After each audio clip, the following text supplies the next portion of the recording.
Assalamu alaikum wa rahmatullahi wa barakatuh.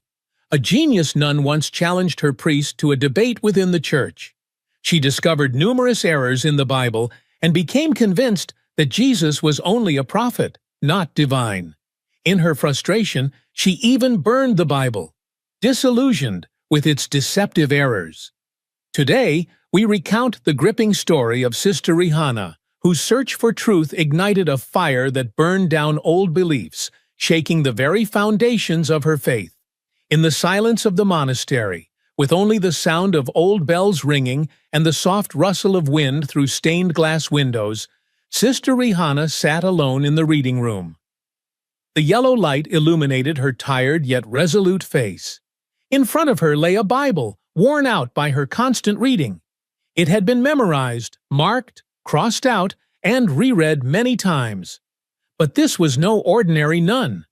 From a young age, Rihanna had thirsted for the truth, not just blind obedience.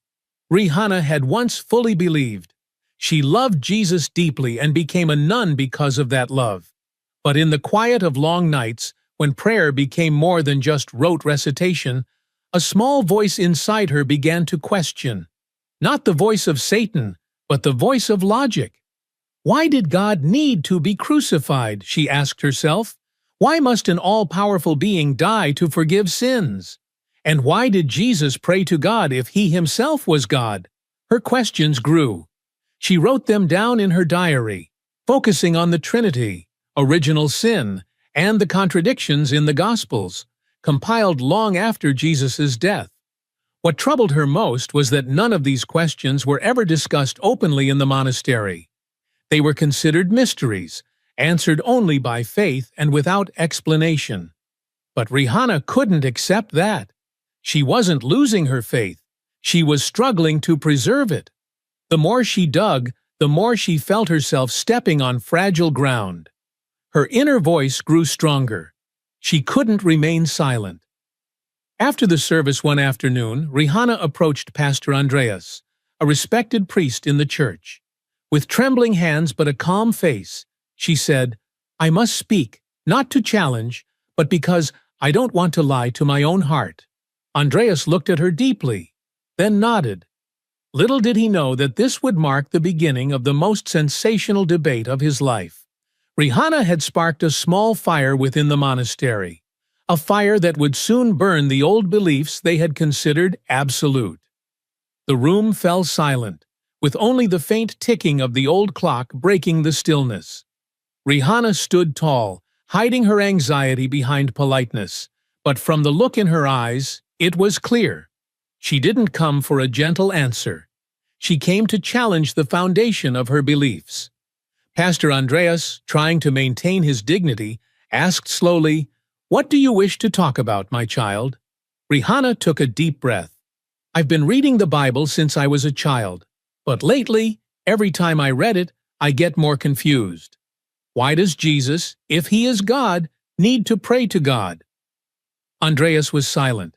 He had heard that question before, but never from a nun, let alone from Rihanna, his brightest student. "Jesus was also human," he replied.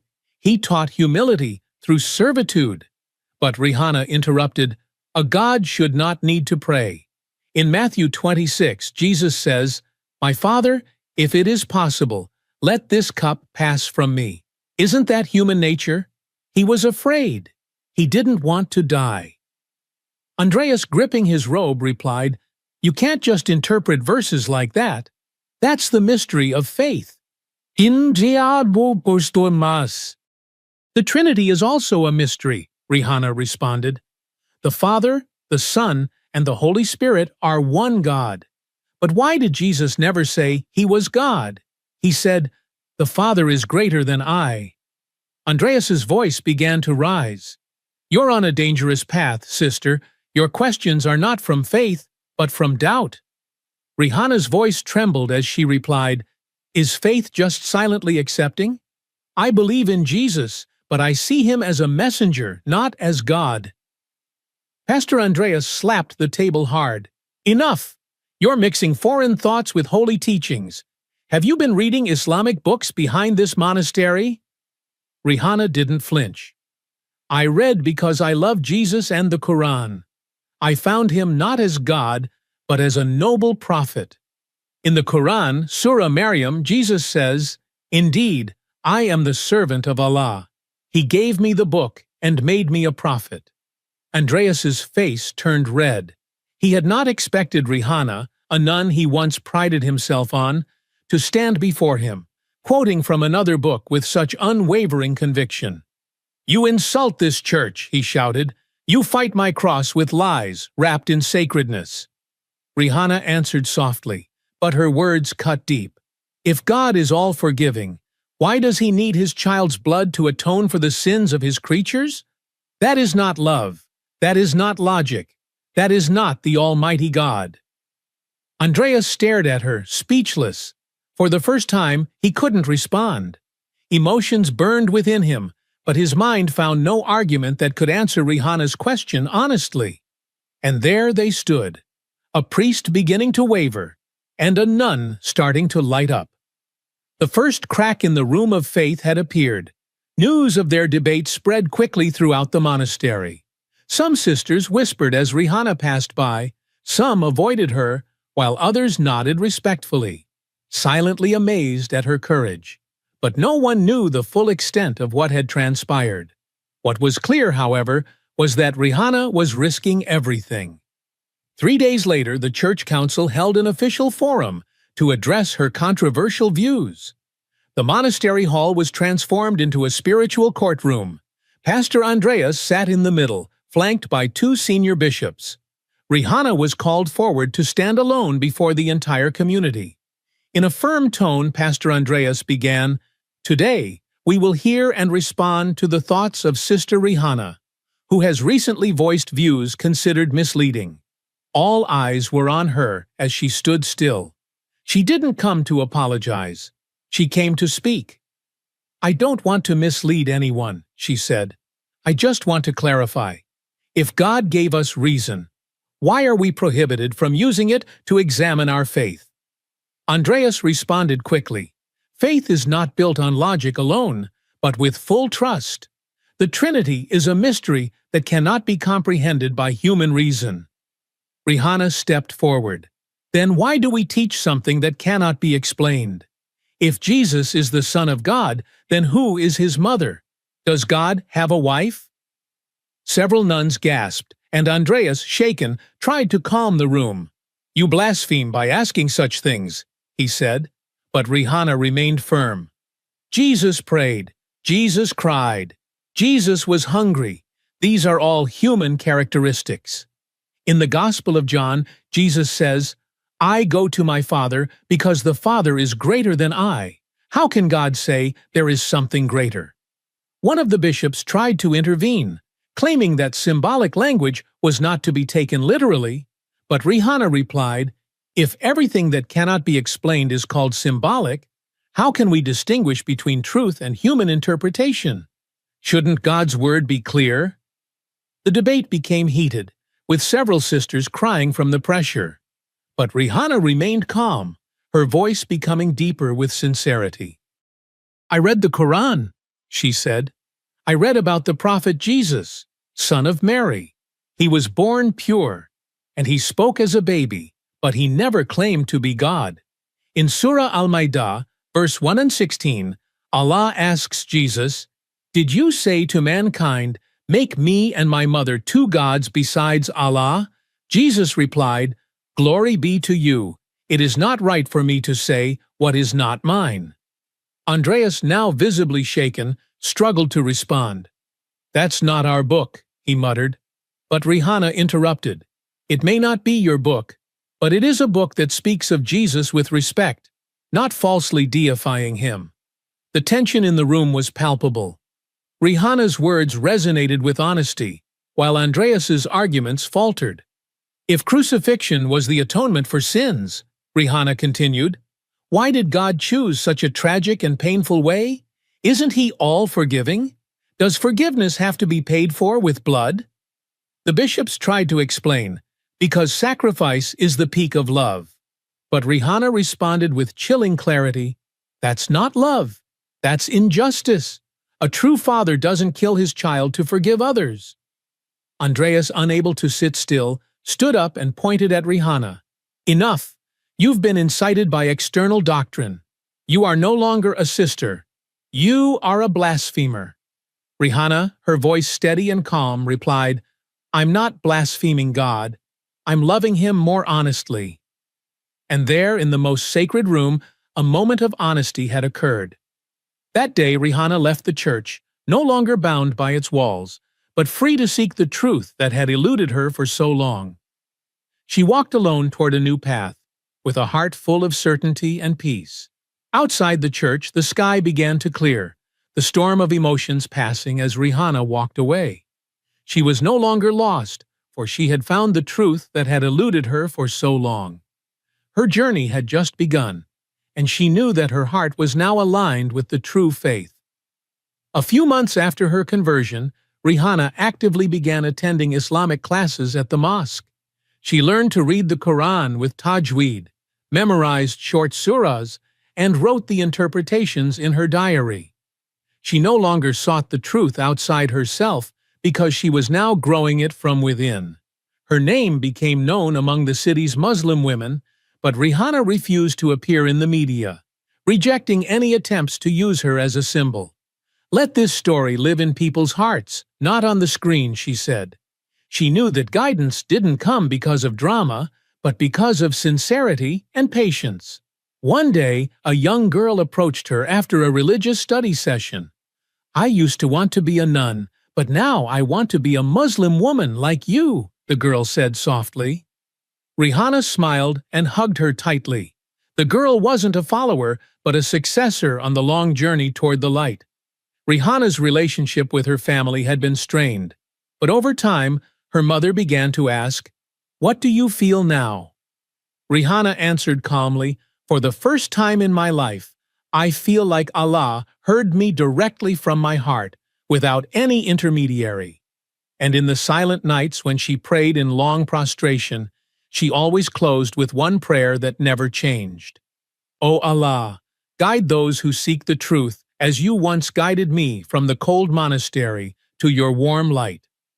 Rihanna no longer wore a nun's robe.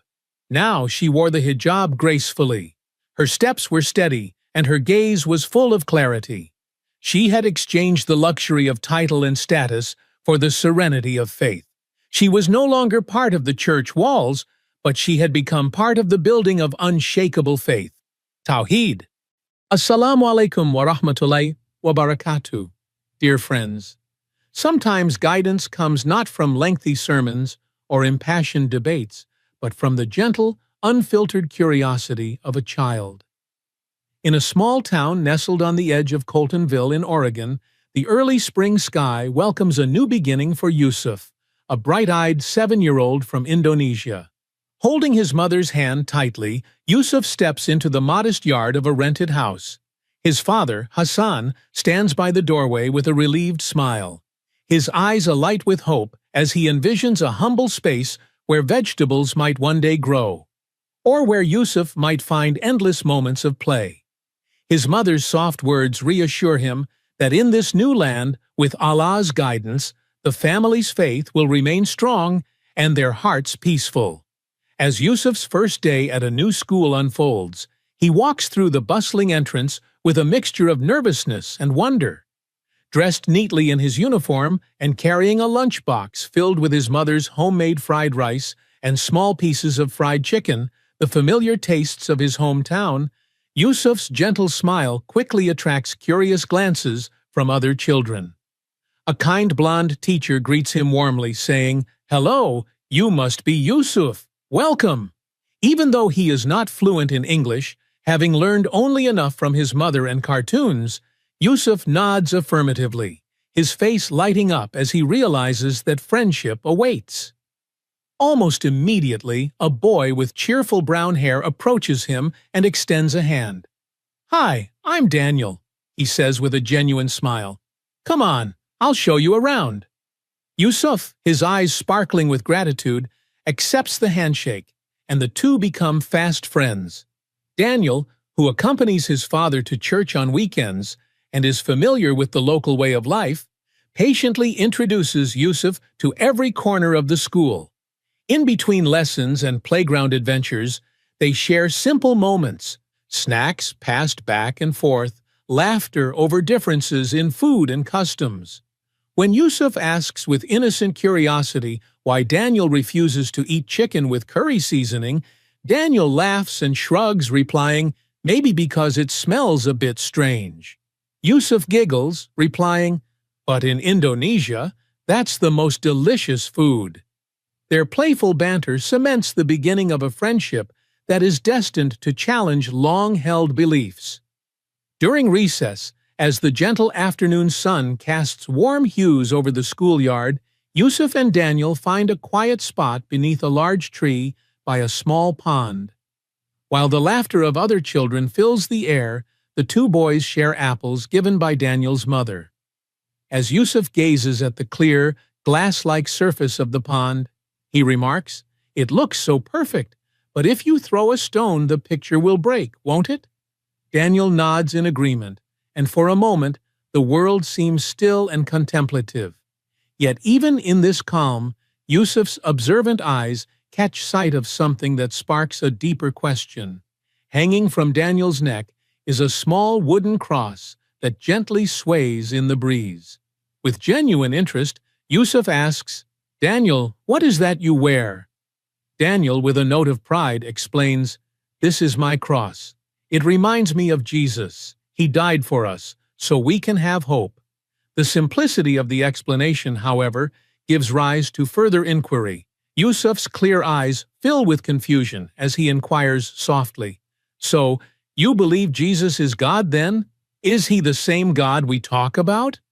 Daniel hesitates, struggling for words as the boy's innocent logic begins to unravel ideas he had never questioned before. "We believe that Jesus died on the cross to save humanity," he offers, his voice wavering slightly under the weight of the question. Not satisfied, Yusuf presses on with the unburdened curiosity only a child can muster. "If God can die, then who watches over the heavens and the earth when he dies? Don't all prophets die and come back to life in the afterlife?" His words, spoken plainly and without accusation, create a ripple of uncertainty in Daniel's heart. The carefree afternoon moments dissolve into a quiet storm of thought as the boys walk home together. Daniel, troubled yet unable to articulate the disturbance within, clutches his cross tightly, while Yusuf, still munching on his apple, smiles softly and adds, "I just want to understand why God has to die." The simple question, if God sleeps, who will take care of us when we sleep, later echoes at home, when Yusuf recounts the day's events to his father. Hassan listens with a mix of pride and concern, gently stroking Yusuf's hair as he murmurs, "You don't judge, my son. You just ask." In that moment, Yusuf's honest inquiry is understood to be more powerful than 1,000 sermons. The following Sunday, an unusual invitation changes the course of Yusuf's experience. Daniel, whose mind had been stirred by the questions from that afternoon, invites Yusuf to join his family at church. With the bright hope and reluctance of a child eager to learn yet anchored in his own faith, Yusuf prepares for the day. Wearing a crisp white shirt and neat trousers, he takes along his little prayer mat before bidding his parents farewell with affectionate kisses on their hands. "Remember, always keep Allah in your heart," his father reminds him softly. Upon arrival, Yusuf steps into a white wooden church that stands proudly in the middle of a vast field, its modest tower and cross inviting families. The congregation, bustling with well-dressed children and their parents, looks at Yusuf with a mix of curiosity and quiet surprise. Whispers float about his identity as a Muslim child in a Christian setting. Unperturbed, Yusuf quietly follows Daniel's family, taking off his shoes as if it were the most natural thing in the world, even though a few puzzled adults exchange knowing glances. Inside, Yusuf finds a bench near the back and settles down as the service begins. A man with a deep, resonant voice climbs to the pulpit and speaks of sacrifice, of salvation, and of love. As the choir sings and the congregation stands for prayer, Daniel passes Yusuf a songbook. Yusuf reads its words silently, absorbing every sound and motion with a keen and thoughtful gaze. At one point, as the congregation rises and a hymn fills the room, Yusuf lowers his eyes and in a quiet act of devotion recites the name of Allah in his heart. After the service, several members of the congregation approach him. "What's your name, son?" asks a kindly, rotund gentleman, to which Yusuf proudly replies, "I'm Yusuf, originally from Indonesia." A woman gently inquires, "So, you're a Muslim?" And Yusuf nods, affirming his identity. Then, a middle-aged woman with a soft, caring smile asks in a tone that carries both curiosity and genuine interest, "What makes you believe in your God?" Yusuf, without hesitation, answers with a clarity that belies his age, "Because my God never dies." His words, simple yet profound, cast a silence over the gathered adults as they contemplate the purity of his faith. Later, during the ride home with Daniel's family, the silence in the car grows reflective. Daniel's father asks softly, "What did you feel during the service, Yusuf?" Between thoughtful chews of his last piece of apple, Yusuf responds, "I felt good, but I was also sad because many people are like Jesus, yet they don't truly know who God is." Even Daniel, usually garrulous and carefree, sits quietly, lost in contemplation at the power of his friend's innocent insight. Over the next few weeks, Yusuf's presence at church becomes a daily ritual. Clad in clean, neat clothes, he returns week after week with his little prayer mat tucked in his bag, greeting everyone with a quiet smile and a nod. His sincere questions begin to weave their way into the fabric of the congregation's daily life. At a children's story time organized by a gentle and warm-hearted Sister Mary, the room fills with soft voices as she reads from a Bible. The story of Jesus calming the storm on a boat delights the children, and laughter rings out when one boy imagines God sleeping amidst crashing waves.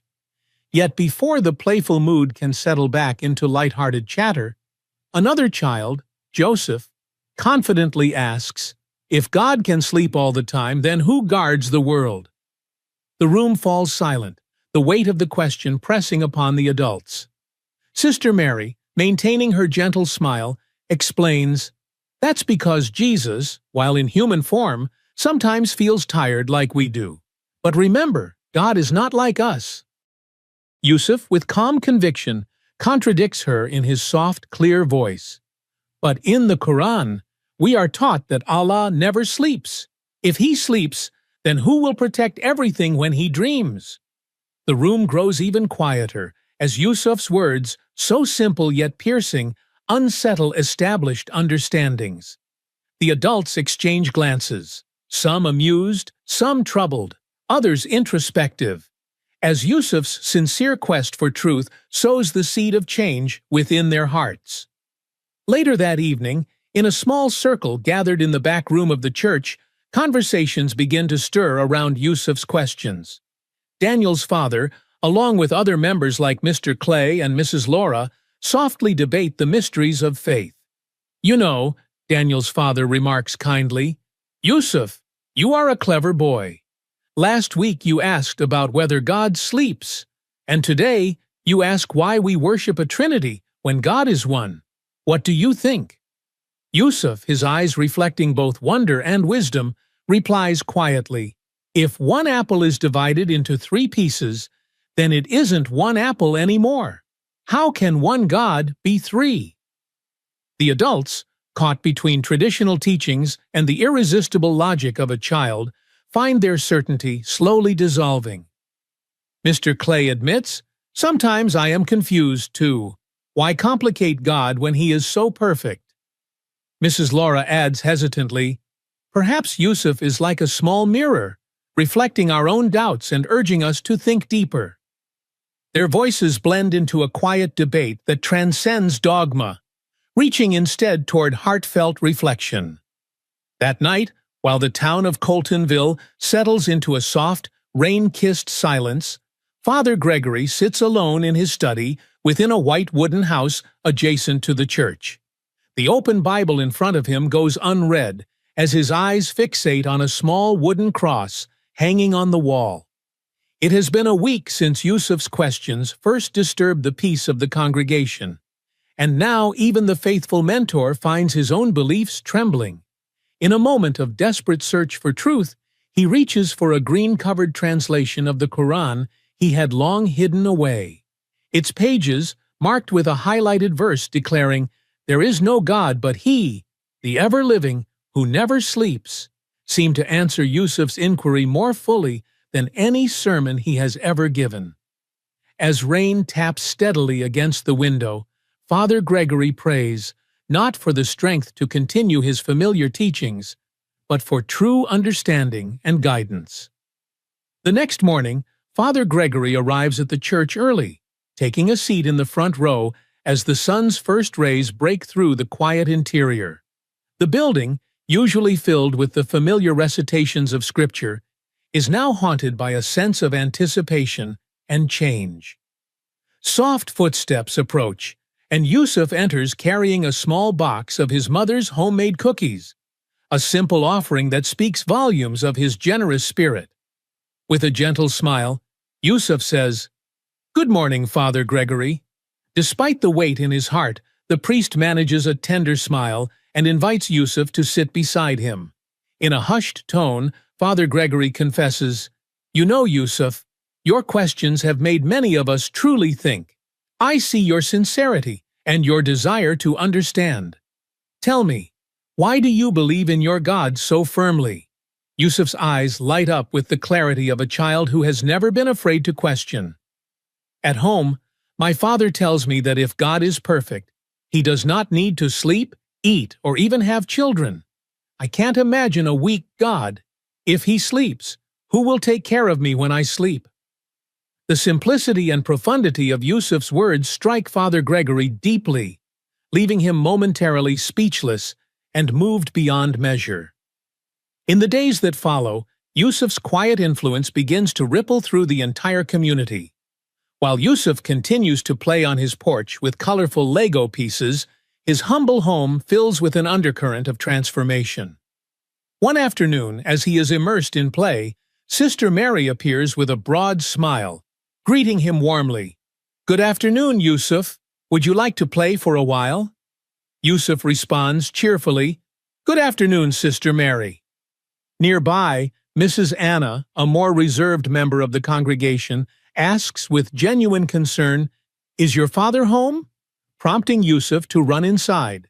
Soon after, a middle-aged man with a simple turban, Mr. Rahmat, emerges and invites the visiting women into Yusuf's living room, where a quiet conversation begins. In hushed tones, Mrs. Anna confesses, "I have not been able to sleep these past few nights. The thought of a God who never sleeps, as you mentioned, keeps echoing in my mind. I have never thought about it so deeply before." Mr. Rahmat listens patiently, then quietly inquires, "Are you seeking truth, or is it mere curiosity that holds you here?" After a contemplative pause, Sister Mary softly replies, "Perhaps it is a little of both. We want to understand if the God we worship truly never tires or sleeps." In response, Mr. Rahmat retrieves his Quran and in a low, reverent tone recites a verse from the throne verse. The cadence of his voice permeates the room, and those present feel as if the words are unlocking hidden chambers of their hearts. Over the subsequent weeks, small gatherings form, groups of adults meeting quietly in the back rooms and over cups of tea, discussing the transformative questions raised by Yusuf. Mr. Rahmat leads these discussions with gentle logic, asking, "Does it really make sense for an omnipotent God to need a child? Must He rely on intermediaries to forgive our sins? If God is one, why complicate what is meant to be pure?" A young man timidly admits, "I have always believed without questioning, but Yusuf's questions make me re-examine everything I thought I understood." Slowly, the debates among these small groups grow into a collective realization that inherited beliefs may not be the ultimate truth.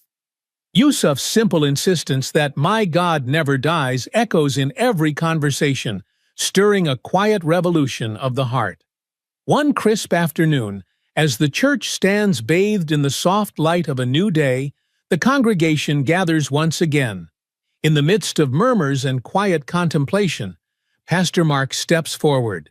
His face, once a symbol of unwavering certainty, now carries the lines of someone who has wrestled with doubt and emerged changed.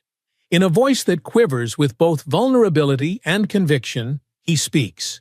For months, we have followed a path passed down through generations, accepting beliefs without truly questioning them. But today, I realize that in our search for truth, we must listen, even if that truth comes from a small, unassuming voice. His hands, trembling slightly, hold aloft the Bible that once served as his guiding light. Yet I have also found solace in another book, the Quran. It has shown me a light I never knew I was missing. I cannot ignore what Allah has revealed. Slowly, moved beyond words, members of the congregation begin to express their emotions openly. With tears in their eyes and voices choked with sincerity, they recite the Shahada, each syllable breaking down walls built over decades. In that moment, the boundaries that once divided hearts begin to dissolve. As the sun climbs higher in the sky, casting a serene glow over Coltonville, the community begins to change. The church, a building once defined by inherited dogma, has now transformed from a place of unchallenged ritual into a sanctuary for sincere questing of the heart.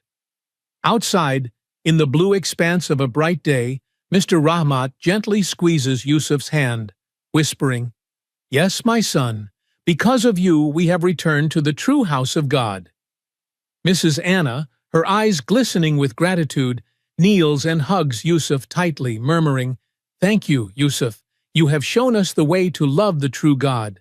With his trademark innocent smile, Yusuf replies, "I just asked, I didn't teach."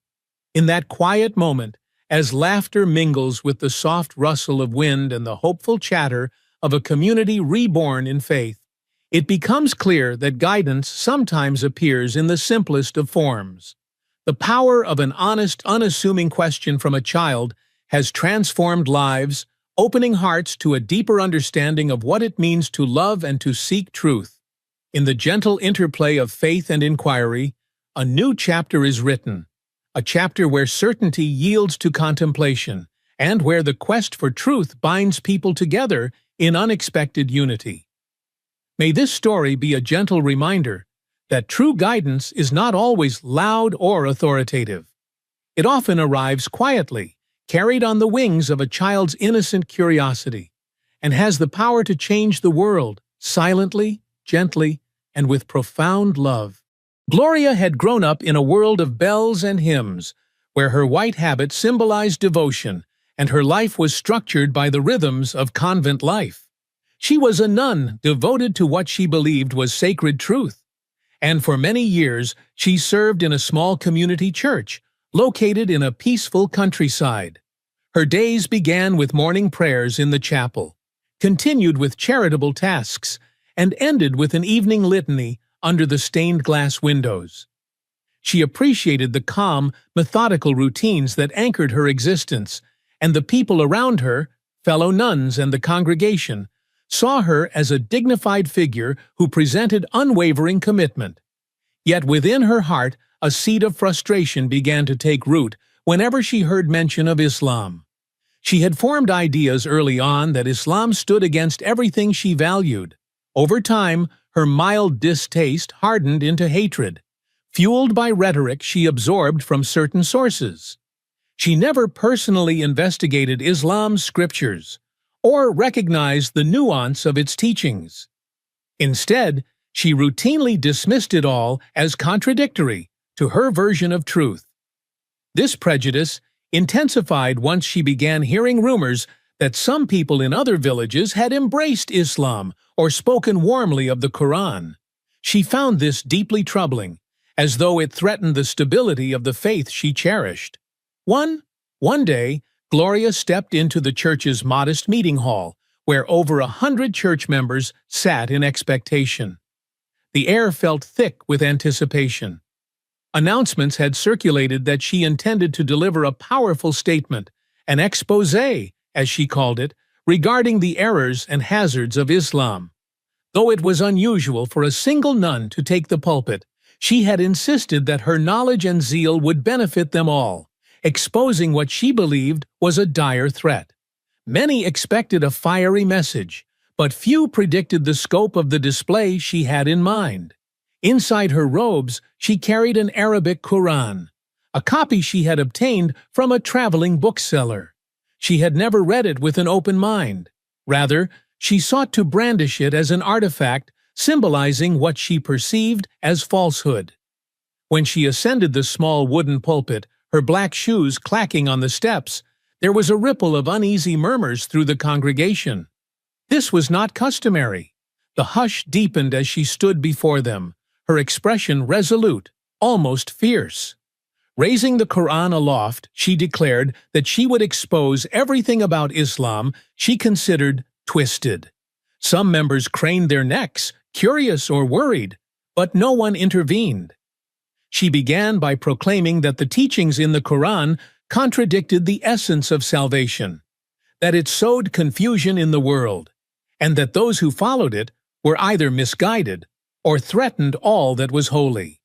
She shouted condemnation, referencing some passages out of context, passages she had gleaned from questionable sources. Her voice reverberated in the hall, prompting some older parishioners to blink in dismay. Then, in a dramatic act, she opened the Quran, tore a few pages, and hurled them to the floor with a flourish. A collective gasp arose. She repeated the motion, page after page, each ripped piece drifting like confetti. When she had done enough damage to the volume, she dropped it entirely, letting it strike the floor with a muted thud. With a sense of triumph, she placed a foot on the scattered pages, as if crushing them. The audience froze. A handful looked horrified, but no one mustered the courage to stop her. She equated this spectacle with righteous zeal, imagining that she was upholding her faith by belittling the text. In reality, a chill enveloped the church. Her final words from the pulpit demanded everyone remember Islam was an evil infiltration, citing that the holy book she had just destroyed was proof of its deception. 2. The ceremony ended without the usual applause or lively conversation. The congregation dispersed in uneasy silence, some uncertain whether to question her or remain loyal to her leadership. Gloria, however, felt victorious, convinced she had displayed a bold stand for her faith. She retired to her small room at the convent, kneeling at her bedside with her usual rosary, reciting prayers in a quick, breathless manner. But that night, sleep brought no peace. She tumbled into a nightmare. She found herself in a dark, cavernous space, the walls flickering with ominous flames that rose hungrily toward the ceiling. Eerie voices resonated, echoing as though from the depths of a cavern. She tried to run, but her feet felt paralyzed by an unseen force. Ahead of her, a shadowy figure, wreathed in an odd red glow, pointed accusingly. Though its language was unclear, she felt it calling out to her with condemnation. As the flames roared, she saw remains of torn pages swirling about her ankles, each page luminous with something beyond mortal comprehension. She jolted awake, gasping for breath, her nightclothes damp from perspiration. Her heart pounded so heavily that she nearly cried out. Trying to steady her racing mind, she told herself it was only a dream, albeit a horrifying one. She prayed for forgiveness, thinking perhaps she had overstepped some line. Yet the wave of fear refused to recede fully. She rose, drank a glass of water, and sat with the light on for a long while, reluctant to close her eyes. Nonetheless, eventually fatigue overcame her, and she drifted to a restless slumber. Come morning, she felt exhausted, but tried to dismiss the nightmare as a fleeting trick of her imagination. 3. Over the ensuing days, the same nightmare, or close variations, returned whenever she dozed off. Scenes of swirling red skies, dancing flames, and severed pages of the Quran haunted her. Always she heard strange, booming voices chastising her actions in cryptic words, leaving her shaken upon awakening. Anxiety mounted inside her. She sought the counsel of a senior priest, Father Marcus, known for his compassionate ear. She privately admitted the nightmares and explained that she had violently desecrated the Quran in front of the congregation. While Father Marcus listened attentively, his lips formed a slight frown. He told her perhaps these nightmares were only an outgrowth of guilt or residual tension. He advised her to pray more devoutly, reaffirming her faith. That answer gave her little solace. She left his office feeling as if some greater truth was being withheld. Another priest, overhearing partial details, simply remarked that perhaps she needed more rest or to clear her conscience. Still, the nightmares continued, intensifying in horror. In one vivid night terror, she stood in a fiery wasteland littered with charred fragments of scripture. A specter, shaped vaguely like a towering figure in black, glided near and whispered in a low, resonant voice, "You know what you've done." The words hammered her ears. Each time she tried to flee, the scraps of the Quran on the ground pulsed with scalding heat, trapping her, making her legs burn. She would awaken nearly screaming, her pillow soaked in perspiration. Even with repeated prayer or penance, she couldn't break free from the nightly torture. 4. Unable to endure these torments alone, she pored through church texts, searching for some explanation, an exorcism method, a biblical verse about misdeeds. She found no direct comfort. Meanwhile, a restlessness grew in her heart, a suspicion that the dream might be pointing to something about the very book she had scorned. In a fleeting moment of curiosity, she sneaked a partial translation of the Quran from a small church library, ironically present for comparative religion reference. She read a few lines, uncertain how to interpret them, but she found the tone oddly serene compared to her preconceptions. A wave of confusion struck her. Why did it not read like the hateful text she had always assumed it was? Yet her pride and fear stifled any further reading. Instead, she sank deeper into guilt, feeling that even glancing at it was an act of disloyalty to her upbringing. Eventually, the nightmares reached such a ferocity that Gloria reached a breaking point. One night, she dreamt she was dragged down into a fiery pit by ephemeral chains. She recognized tattered Quran pages drifting overhead, shimmering faintly, as though they watched her from above. She woke that morning bruised, though with no recollection of physically harming herself, trembling so fiercely she scarcely could stand. That day, she decided to do something unthinkable in her prior worldview: to approach a mosque. 5. She learned there was a modest mosque on the outskirts of the nearby town, a simple building with a minaret. Early in the morning, Gloria walked. Clothed in her habit but covering her face with a wide scarf, she traversed dusty roads until, at last, she stood outside the mosque's entrance. Her heart hammered with a mixture of dread and a strange longing for answers. A part of her asked if she was betraying everything she once held dear, but the nightmares demanded resolution. She stepped timidly into the courtyard. Some worshippers, finishing their early prayers, glanced at her with obvious surprise. A nun, in white habit, edging into a mosque, was an unprecedented sight. Yet none confronted her harshly. They simply looked on, perplexed. The mosque interior was quiet. Shoes lined the entrance. Soft sunlight spilled through narrow windows upon carpets. The gentle hush felt peaceful, as though the place was insulated from the bustle outside. She hesitated at the threshold, uncertain how to proceed, when a man in simple attire, evidently the imam, approached. He greeted her calmly and asked in polite tones whether she needed help. She stammered, feeling tears gather in her eyes. Without offering many details, she admitted she had committed a grave offense regarding the Quran and was in dire need of insight. The Imam's expression tightened slightly, but he guided her to a small side area, away from prying gazes, and gently listened as she described the nightmares and her regret. She expected condemnation or fury. Instead, the Imam responded with measured empathy. "People do make mistakes," he said, "especially if they were raised with misconceptions. Yet the door of God's mercy stands open as long as one sincerely repents." In that moment, Gloria's tears broke free, as though years of tension had found release. She sobbed that she had never truly read the Quran, only hated it blindly. The Imam smiled kindly, produced an English translation of the Quran from a nearby shelf, and suggested she read it carefully with an open heart. Then he insisted that if nightmares plagued her, perhaps part of the reason was the internal conflict in her soul. She felt a wave of relief hearing these words. She left the mosque trembling, but somehow less burdened than before. 6.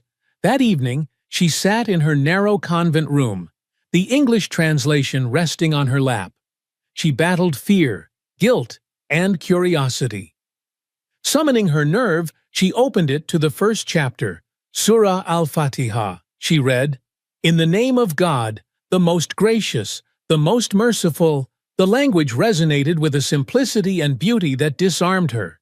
She read the lines, thinking them oddly reminiscent of certain doxologies in her own tradition, though addressed in a direct way to the one God. She turned pages, scanning verses about guidance, about the nature of the prophets, about an all-encompassing mercy. She was caught off guard by how frequently the text invoked God's compassion. Reaching a verse about forgiveness, her heart pounded.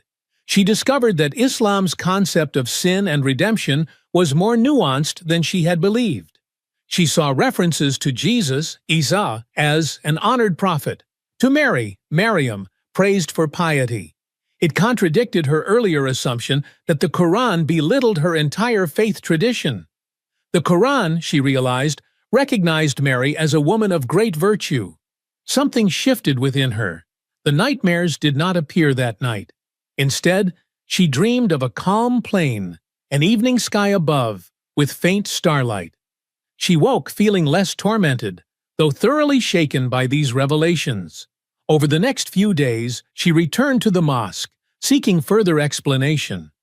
The Imam patiently answered her questions about unity of God, the role of prophets, and the significance of the Quran as the final revelation. The notion that a single merciful Lord cared for all creatures cut through her ingrained prejudices. As she studied, she found her early hatred a product of ignorance and borrowed hostility, rather than personal knowledge. She recounted how she had torn the Quran in front of a crowd, tears welling in her eyes as she apologized repeatedly. In those moments, she saw the Imam show no anger, only a gentle sorrow that the book had been desecrated. He reminded her that to atone, one must approach God in humility, for the Lord's forgiveness extends to all. 7.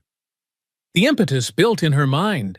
She realized that her identity as a nun, her position in the church, and the stable patterns of her life stood at odds with the path now unfolding.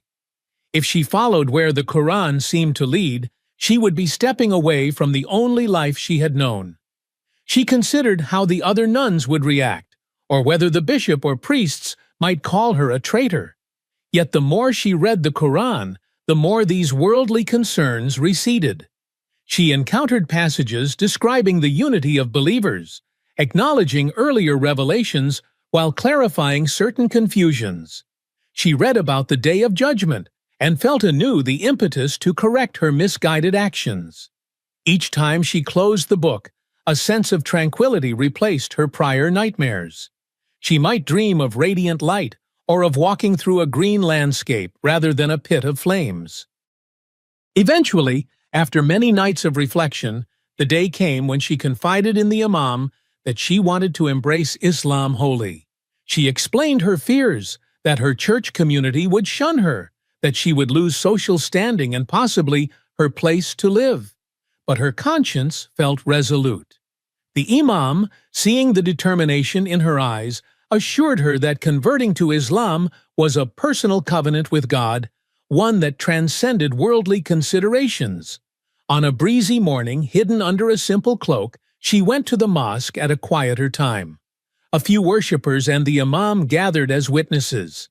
In an emotional moment, she pronounced the Shahada in trembling English, tears coursing down her cheeks. She felt a profound sense of release when she uttered, "I bear witness that there is no deity but Allah, and I bear witness that Muhammad is his servant and messenger." This was the statement that transformed her identity. The small group quietly embraced her, some tearful themselves at witnessing such sincerity. 8. From that day forward, she no longer wore the nun's habit. She found a small dwelling near the mosque, supported by a few kind individuals who recognized her abrupt departure from the convent, left her with minimal resources. Some of the old bitterness from her prior circle reached her ears. Harsh rumors that she had been deceived, or that she was lost to a false religion. She felt pangs of sadness, but recalled that the nightmares had vanished. Each dawn, she joined the congregation for Fajr prayer. Shy, yet determined, people guided her gently, teaching her the movements of the prayer, the meanings behind certain verses, and basic Arabic phrases. She felt that every day, new aspects of Islam unfolded, from ablution rituals signifying spiritual cleansing to lessons about charity, humility, and compassion. Occasionally, though, a memory flashed back of that day she tore the Quran. She would momentarily flush with guilt, yet she reminded herself that her acceptance of truth and her attempts to rectify her error were, she hoped, enough to earn forgiveness from Allah. She busied herself studying Islamic texts, from stories of the prophets to exegesis that clarified verses.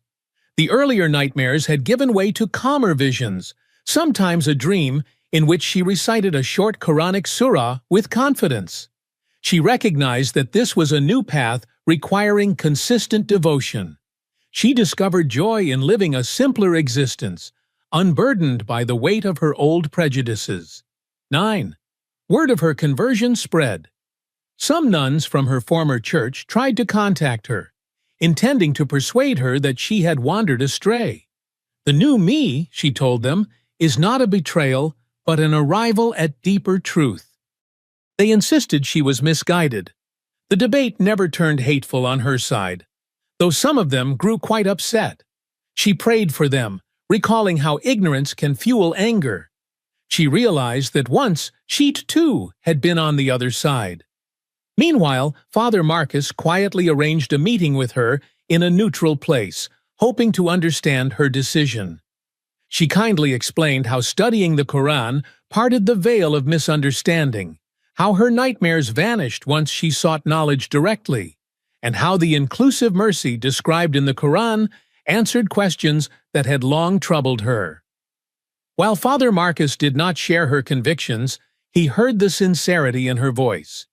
He parted from her with a sense of sadness, but also a measure of respect.